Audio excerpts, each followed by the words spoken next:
나이 들수록 노인 될수록 행복한 삶을 누려야 됩니다. 노년기에 활기차고 즐겁게 사는 것이 신체적 정적 건강에 도움이 된다고 강조하겠습니다. 건강하고 행복한 노후의 생활을 즐기는 가장 중요한 요소가 뭐냐? 은퇴한 후에 좋은 갖는 것입니다.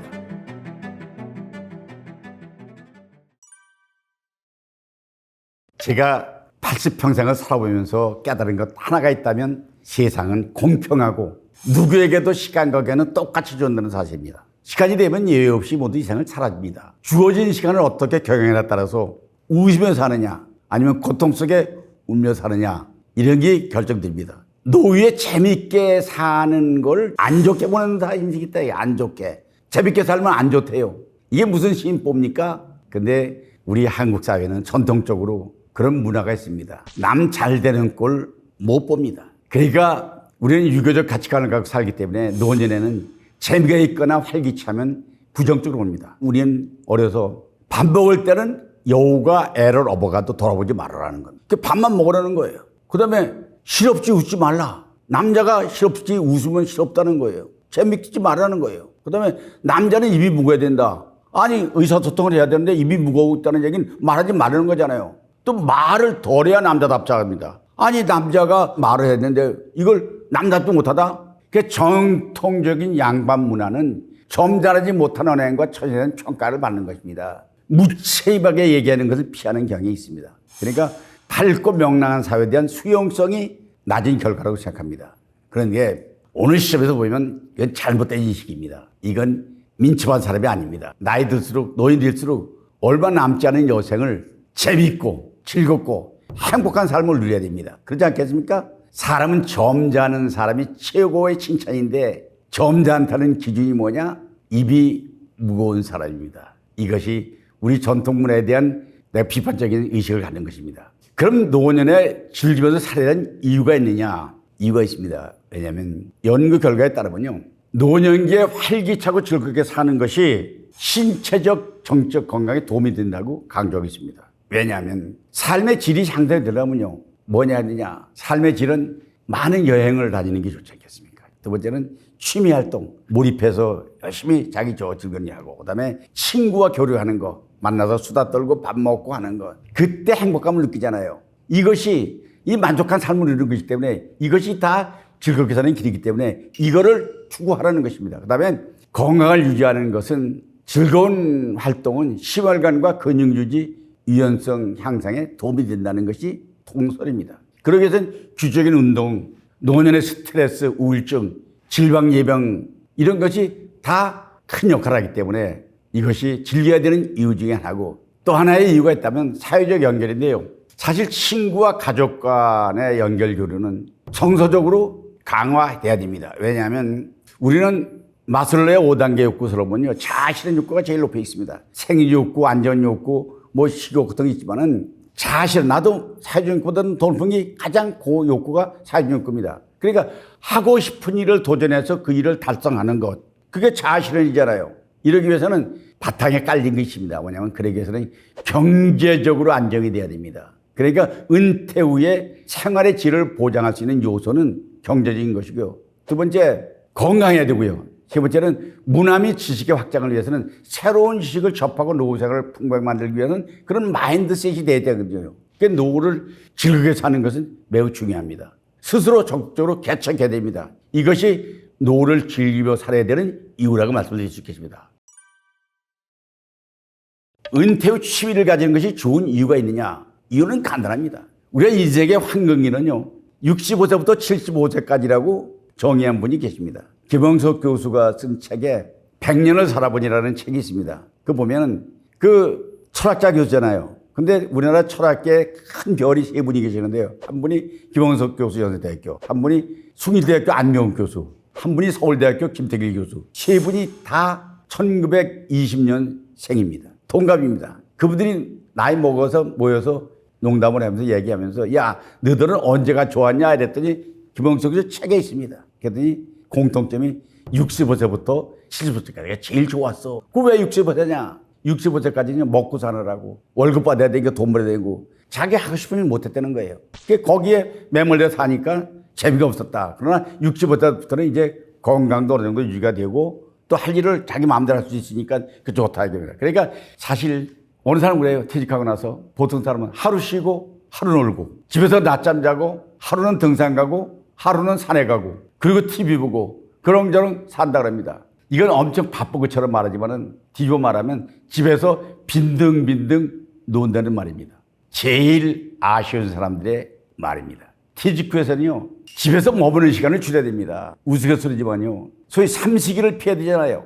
그러니까 주간 계획을 사가지고요, 월요일 날은 등산하는 날, 화요일 날은 친구 만나는 날, 수요일 날은 당구 치는 날, 목요일 날은 취미 클럽 가는 날, 그리고 가족들을 자유롭게 해줘야 됩니다. 사실 친구들의 남편이 어느 사람이 동창회 갔다 오더니 막 짜증을 내더라잖아요. 다른 친구들은 다 남편이 없는데 나만 있다고. 근데 그건 농담이지만은 이런 푸념이 나오도록 하는 것은 자기가 특히 남자들의 경우에는 퇴직하면서 취미를 갖는 것은 매우 중요하고 좋은 이유는 바로 여기에 있다고 말씀드릴 수 있겠습니다. 그러면 취미를 가져야 하는 좋은 이유를 내가 몇 가지를 말씀드릴게요. 첫째는요, 사실 살아가면서 제일 중요한 게 건강하잖아요. 근데 취미가 있어가지고 재미가 있어서 즐거움을 즐기면요, 정신적으로 시대적으로 건강을 유지했을 때는 건 이건 모든 사람이 상식적으로 하는 얘기입니다. 즐거운 일이 있고 나가서 일하는데 어떻게 건강하지 않겠습니까? 두 번째는 이 제일 병 걸린 사람들을 원인을 따져보면 스트레스가 가장 암의 원인 중에 하나입니다. 스트레스가 왜 생기느냐? 좋아하는 일하고 좋아하는 사람 만나면요,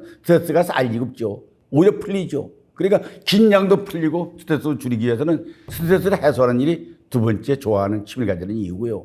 아까도 잠깐 얘기했습니다만은 자신하는 거죠. 태어났으면 나도 한번 나 자신을 드러내보고 자신감을 높이는데 기여했다는 생각을 갖고 자신을 출연하는 그 역할을 취미를 통해서 가져라. 아, 내가 시를 썼는데 이번에 그 시를 시인문학상을 받았다. 내가 이번에 테니스 대회 나가서 작년부에서 3등을 했다. 자신이죠. 그 다음에 삶의 만족도와 보람을 느끼는 것은 일상생활이 즐거우면 보람이 있잖아요. 일상생활이 즐거워야 돼요.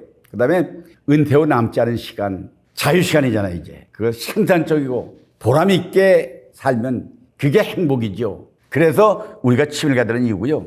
그 다음에 이제 마지막 가져야 되는 이유 중에 하나는 새로운 도전을 하는 겁니다. 취미 활동을 통해서 평소에 못 해본 삶을 도전하고 삶의 질을 높이면 그게 활력이 되는 겁니다. 그러니까 취미는 매우 중요하고 건강하고 행복한 노후의 생활을 즐기는 가장 중요한 요소가 뭐냐? 은퇴한 후에 좋은 취미 생활을 갖는 것입니다. 단순히 시간을 많이 드는 취미보다는 성장에 느끼는 취미를 갖는 게 맞습니다요. 맞아요. 왜냐하면 새로운 일에 도전해 보는데 두려워하지 말고 시간과 돈이 많이 드는 취미보다는 성장과 발전을 일으킬 수 있는 일이 있다면 금상첨화죠. 예를 들어서 긍정적인 측면에서 보면요, 성장의 수점을 낮추는 일이다. 개인의 스킬을 향상시킨다. 그러면 골프를 친다. 골프 치고는 처음에 치면 스코어가 100도 넘어가. 연습해서 했더니 그 다음에 90대. 내 8대를 칠 수 있어. 이러고 하게 되면 자기 스킬이 향상되는 거 아니겠습니다. 그 다음에 새로운 언어 공부 시작했어요. 근데 옛날에는 외국 가면 입을 다물었어. 이제 어학을 하니까 외국 가서도 자신 있게 말할 수 있으니까 자신감도 생기게 되고, 그 다음에 새로운 일을 시작할 때 그 느낌, 긴장감, 이것은 얼마든지 즐거운 일이 직관적 취미이고, 그 다음에 목표 설정과 그 달성의 효과를 느끼려는 것인데, 악기 연주를 배웠어요. 색스폰을 치는 분들이 많습니다. 그 색스폰을 열심히 배웠습니다. 한 3개월 하고 6개월 됐더니 이번 공연에 너 나와서 같이 해달라. 그런 좋게 옷 갈아입고 색스폰 들고 무대 앞에 서서 그 관중이 적든 많든 돈 받든 이다 아니다 간에 자기의 색스폰 연주를 빰빰빰빰빰 불 때 그 성취감, 어떤 목표를 달성하는 거 있잖아요. 그 다음에 그 달성하자는 과정이, 내가 이번에 입이 부르트도록 연습을 했어. 왜? 25일 날 내 공연이 있어. 그때 내가 이 노래를 불러야 돼. 뭐 새로 부르는 이명웅 씨의 뭐 사랑하는 그대를 부르겠다. 그리고 그걸 연습할 때 보람 있지 않느냐. 그 다음에 지속적인 동기발전이 부여가 된다는 건 뭐냐면 성장 발전이라는 취미가 그게 동기부여가 돼야 됩니다. 왜 해야 되느냐. 그러니까 단순한 취미라고 해서 뭐 단순하게 뭐 고스톱 치는 친구, 오락, 시간 때우기 위한 거, 이런 취미보다는 차별화돼야 된다. 뭔가 자기 성장과 연결이 되는 취미를 가져야 되는가. 이것은 긍정적 취미다. 근데 부정적인 측면도 있습니다. 성장 너무 강조하면 새로운 일을 목표로 정하면요, 달성하지 못하면 스트레스가 생길 수 있습니다. 그게 균형이 필요한데요. 취미가 성장 발전의 목표가 되면 그거는 너무 스트레스입니다. 그냥 되면 좋고 안 돼도 좋다는 생각을 갖고 해야지 이걸 온통 목이 터져라고 피를 쏟아가면서 코피를 쏟아가면서 하는 것은 그건 스트레스다. 그다음에 성장의 목표를 두면요. 뭘 따다 보면 다른 일에 소홀하게 됩니다. 그러니까 일은 취미는 생활과 균형을 맞춰야 되죠. 그러니까 취미는 다른 일과 균형을 맞춰야지 몰입하게 되면 그 취미 자체가 스트레스가 되기 때문에 바람직하게 못하다. 그러니까 성장을 느끼는 걸 취미를 갖되 다른 거와 바란스를 맞춰라. 그 말씀드리고 싶습니다. 그다음에 취미를 왜 가지하는가 내가 말하는 건 퇴직하고 나면요. 이제 평생에 자기를 위해서 봉사한 아내가 있다면 나머지는 내가 당신을 위해서 봉사하겠다는 그런 생각을 갖는 마인드셋이 필요하다는 것입니다. 그러니까 아내가 친구도 어울리는 시간을 배려하려면 내가 집을 나가는 시간을 정해서 피워줘야 한다는 것입니다. 그런 마인드가 필요한 거예요. 그러니까 친구들하고 어울려서 오늘 점심 걱정하지 말고 종일 놀고 오라고 얘기 해서는 나는 친구들하고 어울려가지고 당구 치면서 만나가지고 등산하면서 그냥 보내는 것.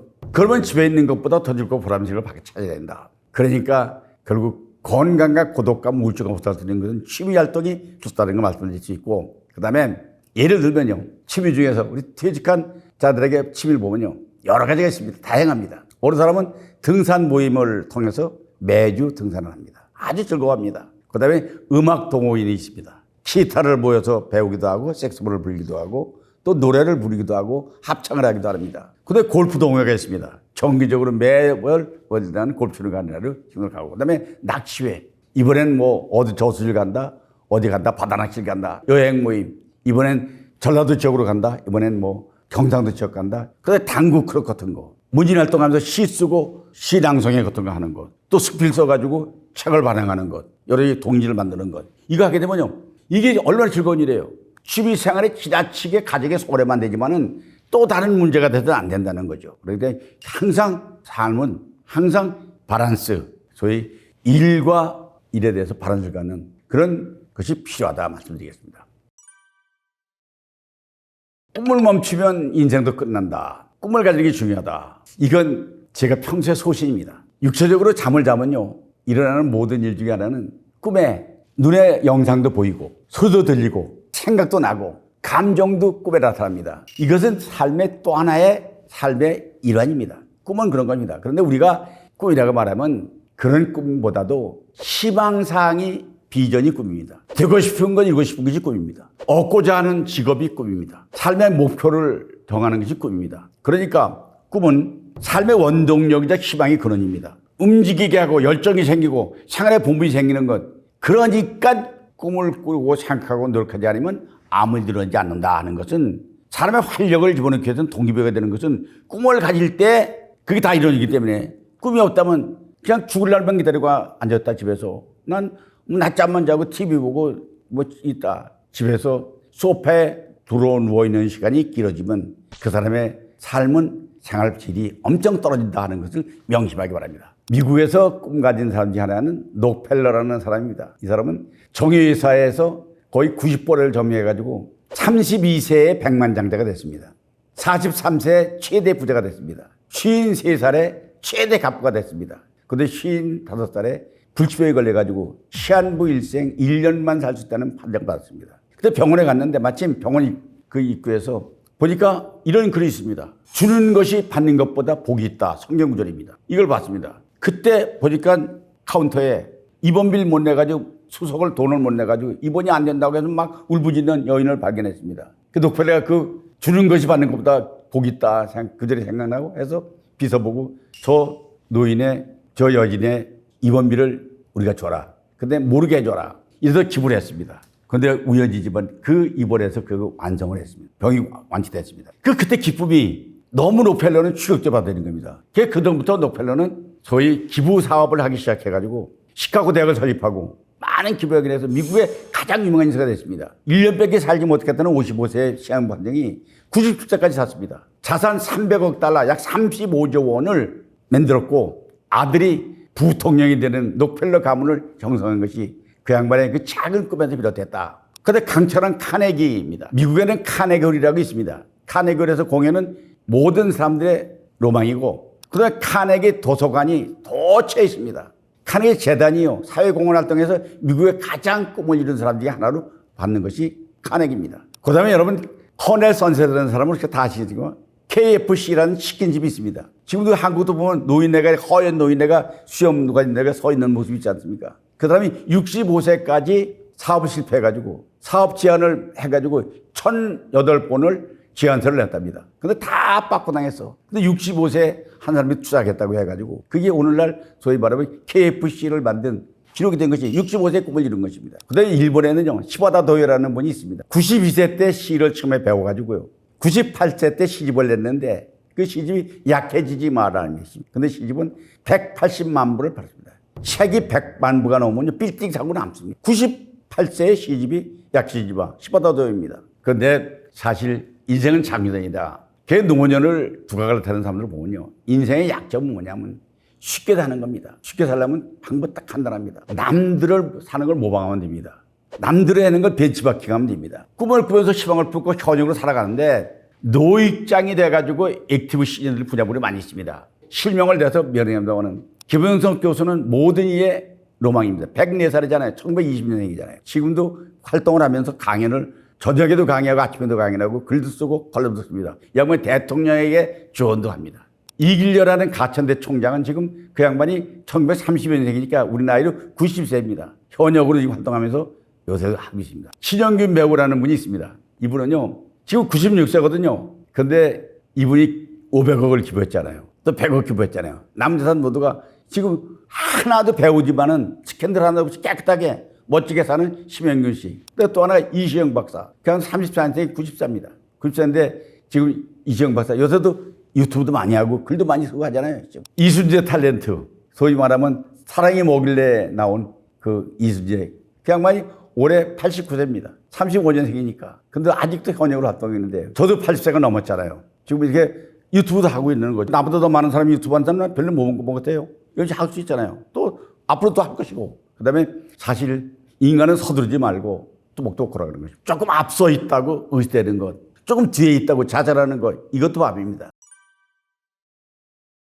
우리가 중년에 들어서도 얼마나 인간관계를 유지하는 방법이 있느냐. 이게 문제죠. 근데 나이가 들수록 몸놀림이 둔해집니다. 저도 그렇습니다. 생각도 귀찮은 게 많습니다. 그래서 멍 때리기 할 때가 많습니다. 이게 익숙할 수 있습니다. 그리고 말 하면 이 나이에 내가 하랴. 오늘 유명한 코미디언의 유행어입니다. 이 나이에 내가 하랴. 근데요, 주변에서 일을 해도 익숙하지 않고 말도 어눌해지지만은 행동도 느려지만은 사실 무능한 인간이 되는 건 자연스러운 현상입니다. 그러나 저도 그럽니다. 저도 말을 할 때 지금 하고 있잖아요. 80 넘었는데도 말하기 위해서 말 연습을 합니다. 그 훈련을 해봅니다. 그럼 늘 생각하고 사색하고 명상하고 하는 거. 그래서 사실 경제활동 하는 거 이것도 사실 오늘 제가 하는 거 이거 좀 출연료 좀 줄 거죠? 사실 경제활동이잖아요. 뭐 액수가 많든 적든 간에 지금 이 나이에 나를 이용해가지고 나에게 일했다고 고맙다고 돈을 준다고 하는 건 노인이 길거리에서 박스 하나 주워가지고 좋아하는 순간 똑같은 심정이거든요. 사실 경제활동 할 수 있는 게 좋은 거 활동해 주겠다. 근데 장수하려면 많이 먹어야 된다. 장수하려면. 뭘 먹어야 되느냐. 음식을 많이 먹으면 안 됩니다. 뭘 먹어야 되나. 나이를 많이 먹어야 됩니다. 그럼 장수하는 겁니다. 근데 사실 죽지 않으려면 계속 숨만 쉬면 됩니다. 숨 쉬면 안 죽 거잖아요. 근데 사실은 나이가 들수록 한 발자국씩 한 발자국 조금 더 하는 심정으로 멈추지 말고 계속 앞으로 나가는 게 중요하다고 말씀드리겠습니다. 자, 그러면 인간관계는요, 다른 거 없습니다. 적정 의사소통을 해야 할 때 남의 얘기를 경청하는 것입니다. 끝날 때까지 들어주는 것입니다. 그리고 명확하게 표현하는 것입니다. 좋다, 나쁘다. 이게 인간관계의 기본입니다. 두 번째는 공통 관심사를 가져야 됩니다. 맞을 때 상대방하고 전혀 동떨어지는 게 아니라 만나면 그 사람과 공통 관심사를 찾아가지고 야, 오늘 점심을 뭘 먹을까? 오늘 짜장면이 좋을까? 우동이 좋을까? 아니면 이게 공통 관심사. 아니면 산에 갈 때 어디가 좋으냐? 관악산이 좋으냐? 도봉산이 좋으냐? 어디가 좋으냐? 공통 관심사. 이게 중요하고요. 그다음에 취미활동 경험 나누는 거 좋지만 더 중요한 것은 존중과 배려하는 것입니다. 야, 나는 네가 참 좋아. 사실 그 사람에게 기분 가장 좋은 말은요. 나는 네가 참 좋아. 근데 그 이성 간에는 애정 표현을 받을 수 있겠지만 보통 친구 간에는요. 참 난 네가 좋아. 왜?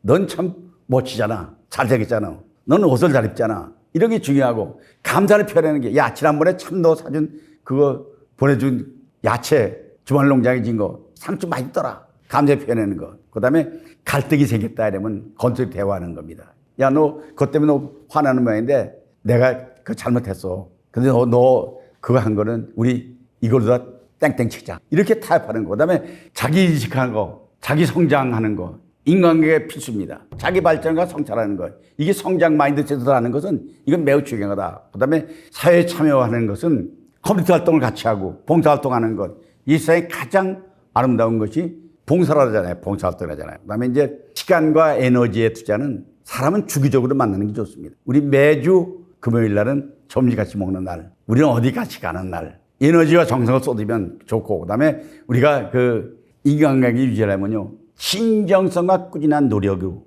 지적적인 발전이 가능하다. 말씀드릴 수 있겠습니다. 죽을 때까지 친구가 필요하다? 죽을 때까지 필요할까요? 필요하죠. 왜냐하면 친구는 언제 필요하냐? 어렵고 힘들 때 필요합니다. 어렸을 때도 받았습니다. 버스 타는데 젊은 애가 무시하십니다. 화가 납니다. 이때 어디다 풀어놓습니까? 부인한테 얘기하면 당신 주책마냥 늙으니까 뭐 그래 거 아니야. 그때 친구한테 가지고 야 내가 왜 버스 탔더니 젊은 놈이 자식이 나를 말이야 내린다고 뭐라. 그래 그런 놈이 있어? 같이 화날 때 위안을 받는 친구. 이게 필요하거든요. 두 번째는 좋은 일, 나쁜 일, 행복할 때 만족감을 주는 겁니다. 서로 좋은 일일 때, 야, 이거 거 가니까 참 음식 싸고 맛있더라. 또 나쁜 일, 그거 절대 가지 마라. 거기 아주 맛없어. 아니면 행복할 때, 야, 나 남대문 시장에 갔는데 옷을 지금 샀는데 이거 굉장히 싸게 샀어. 너도 한번 가봐. 행복을 나누는 거. 이럴 때 우울증도 불안도 해결되고 대화 상대가 되는 거잖아요. 그 다음에 사회 통로가 되는 건 사회에 자신의 정체성을 형성하는 겁니다. 야, 너 존재감은 대단한 거야. 너 그 모임에 가면 너 돋보여. 너 모임에 필요해. 네가 총무잖아. 그럼 총무가 네가 없으면 회사가 다겠어. 존재감을 드러내는 것.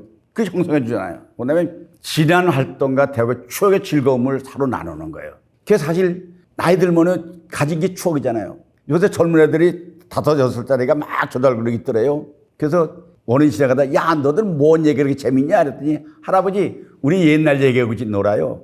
5살짜리도 추억이 있단 말이야. 나이 들면은 추억을 얘기하는 거. 그때 우리 첫 번에 군대 갔을 적에 운동선수에서 훈련받던 거. 비 올 때 쏘나기만 하면서 일했던 거. 그때 쌈을 붙어가지고 네가 맞고 내가 너를 살펴준 거. 추억을 나누는 것. 이것도 하나의 즐거움이 될 수 있고. 또 그건 건강에는 연구 결과 사회적 관계 유지가 이게 엉뚱하지만 명적 체계 과거에 10여일간 관계에 도움이 된다는 거예요. 이게 필요하다는 겁니다. 그러니까 사회적 관계는요. 그 사람의 고립감을 줄이고 긍정적인 생활 태도가 되기 때문에 일생 동안 중요한 긍정적인 영향을 미치도록 죽을 때까지 친구는 필요하다. 죽는 순간에도 야, 나 애들 보고 야, 그 내 친구 걔 보고 싶다. 그러면 아저씨 아버지가 보고 싶다는데 시간을 있어요? 와가지고 마지막에 마주 혼자면서 야, 인마 정신 차려. 왜 늘 그래? 너 인마 앞으로 살아야지. 너 손자고 나온다며 손자 보고 죽어야지. 이렇게 죽을 때까지 같이 나눌 친구. 더 중요한 건